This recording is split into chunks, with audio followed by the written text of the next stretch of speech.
Apakah kamu pernah mendengar cerita tentang surga? Surga adalah tempat yang indah, tempat yang menyenangkan. Tuhan ada di surga dan Tuhan ingin kita semua pergi ke surga suatu hari nanti. Tentunya kamu ingin masuk surga, bukan? Bolehkah saya bertanya? Apakah kamu yakin pasti masuk surga? Apakah alasan Tuhan mengizinkan kamu masuk ke surga?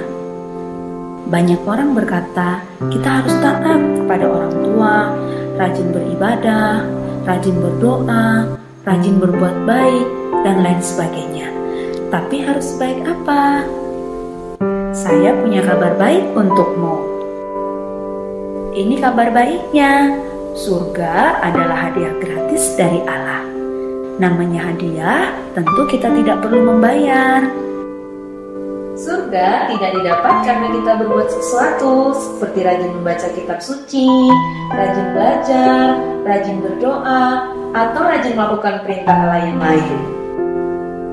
Surga juga tidak didapat karena kita layak atau pantas menerimanya. Seperti misalnya kita jadi anak yang pintar, anak yang rajin, kita tidak nakal, suaranya bagus, selalu juara di sekolah. Tapi sekalipun surga adalah hadiah gratis, semua orang tidak dapat masuk surga karena ada yang menghalangi, yaitu dosa. Kita semua adalah orang-orang yang berdosa.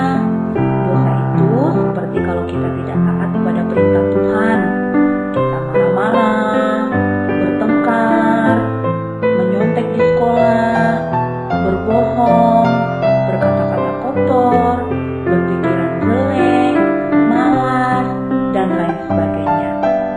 Dosa juga kalau kita tahu yang baik tapi tidak mau melakukan, seperti membantu orang tua, beribadah, berdoa, taat kepada orang tua, tapi kita tidak lakukan, itu adalah dosa. Dosa sudah mengikat hidup kita, sehingga kita cenderung untuk berbuat dosa. Kalau kita terus berbuat dosa, maka dosa kita akan sangat banyak. Nah, dengan dosa yang banyak seperti ini, kita tidak dapat menyelamatkan diri kita sendiri untuk masuk surga. Kita seperti orang yang tenggelam dalam lumpur hisap. Tidak mungkin kita menarik rambut kita untuk mengangkat diri kita, bukan? Nah, kita juga seperti itu. Kita tidak bisa menyelamatkan diri kita sendiri untuk masuk surga. Mungkin kita berpikir, kalau saya banyak berbuat baik, nanti ditimbang dosa dan perbuatan baik saya, sehingga saya bisa masuk surga. Tetapi itu tidak mungkin. Mengapa? Karena untuk masuk surga kita harus sempurna. Artinya tidak ada dosa satupun yang kita lakukan dalam hidup kita. Tidak mungkin kita menyajikan kue dari gula, mentega, tepung, dan 9 telur yang baik, tetapi sudah tercampur dengan 1 telur yang busuk. Kenapa? Karena 1 telur yang busuk itu sudah mencemari semua adonan yang baik. Itu sama seperti dosa kita. Sekalipun kita banyak berbuat baik, tapi kalau ada 1 dosa yang kita lakukan, itu sudah membuat kita tidak sempurna, sehingga tidak bisa masuk surga. Tapi Allah bisa menyelamatkan kita. Mari kita melihat cara Allah. Kita harus mengerti, Allah tidak seperti kakek yang baik, yang hanya mengasihi tetapi tidak menghukum kita yang berdosa. Allah juga bukan seperti polisi yang adil, yang hanya menghukum dan tidak mengasihi kita yang berdosa. Yang benar, Allah kita adalah kasih sekaligus adil. Allah yang kasih, Dia tidak ingin menghukum kita sekalipun dosa kita banyak. Tapi Allah yang adil harus menghukum kita sekalipun dosa kita hanya 1. Nah, inilah hukuman orang yang berdosa, yaitu disiksa selama-lamanya di dalam neraka. Apakah kamu melihat ada masalah di sini? Tadi Allah kasih tidak ingin menghukum, tapi Allah yang adil harus menghukum. Bagaimana kasih dan keadilan Allah ini bisa bertemu? Ada sebuah cerita yang akan menolong kita untuk mengerti bagaimana kasih dan keadilan Allah bertemu. Ada seorang pemimpin yang sangat bijaksana yang bernama Syamila. Dia mau membebaskan rakyat dari pemerintahan yang kejam. Tiba-tiba suatu kali prajuritnya datang melapor bahwa ada yang mencuri bahan makanan mereka. Syamila menjadi marah, lalu dia memerintahkan bahwa siapapun yang mencuri dan tertangkap akan dihukum 50 kali cambukan di muka umum. Ternyata ada yang mencuri dan pencurinya tertangkap. Tapi yang mengejutkan Jenderal Syamila, yang mencuri ternyata adalah ibunya sendiri. Syamila bingung apa yang harus dia lakukan, karena tentu dia sangat sayang kepada ibunya. Tetapi sebagai pemimpin, dia harus menjalankan keadilan, yaitu menghukum orang yang sudah melakukan kesalahan. Tetapi karena Syamila adalah pemimpin yang sangat bijaksana, dia melakukan sesuatu yang mengejutkan semua orang. Dia membuka jubahnya, lalu dia memakaikan kepada ibunya. Dan dia dicambuk sebanyak 50 kali cambukan sebagai ganti ibunya. Dengan cara inilah Syamila menunjukkan kasih kepada ibunya, tapi sekaligus dia menunjukkan keadilan kepada semua pengikutnya. Demikian juga Allah mempertemukan kasih dan keadilannya melalui pengorbanan Yesus. Yesus adalah Allah yang menjadi manusia. Sekalipun dia Allah, dia mau datang ke dalam dunia, lahir menjadi manusia seperti kita yang kita peringati hari lahirnya pada hari Natal. Tapi dia hidup dengan sempurna, tidak seperti kita yang berdosa. Inilah yang Yesus lakukan. Yesus mati di kayu salib untuk menggantikan hukuman dosa kita. Sebelum dia mati, dia berkata sudah selesai. Artinya semua dosa kita sudah diampuni satu kali untuk selama-lamanya. Kemudian Yesus dikuburkan, tapi karena dia Allah, dia bangkit pada hari yang ketiga, lalu dia naik ke surga. Dan Yesus menawarkan surga sebagai hadiah gratis. Surga hanya dapat kita terima dengan iman. Iman itu seperti kunci untuk membuka pintu surga. Sekalipun ada banyak kunci, tapi hanya satu yang bisa membuka pintu surga. Itu adalah iman yang menyelamatkan. Dan kunci-kunci yang lainnya adalah iman yang tidak menyelamatkan. Iman yang tidak menyelamatkan itu kalau kita hanya memiliki iman di mulut saja. Artinya kita percaya sekalipun kita tidak mengerti, atau hanya sekedar ikut-ikutan seperti ikut beribadah, ikut berdoa, ikut membaca firman Tuhan, ikut memuji Tuhan, dan lain sebagainya. Tapi kita tidak mengerti, hanya sekedar ikut-ikutan saja. Coba lihat, hatinya masih kosong, tidak ada Tuhan Yesus. Ini adalah iman yang tidak menyelamatkan. Atau kita hanya tahu tentang Tuhan Yesus di kepala saja. Maksudnya, kita sudah tahu tentang Yesus, bahkan bisa menjawab semua pertanyaan-pertanyaan tentang Yesus, karena kita tahu dan bisa menghafal cerita tentang Tuhan Yesus. Kita tahu dia adalah Raja, dia Juru Selamat, dia disalibkan di Bukit Golgota, dia bangkit dari kubur, dan lain sebagainya. Kita bisa menghafal semua cerita itu, tapi kalau hanya di kepala, kita tidak sungguh-sungguh percaya dalam hati, itu adalah iman yang tidak menyelamatkan.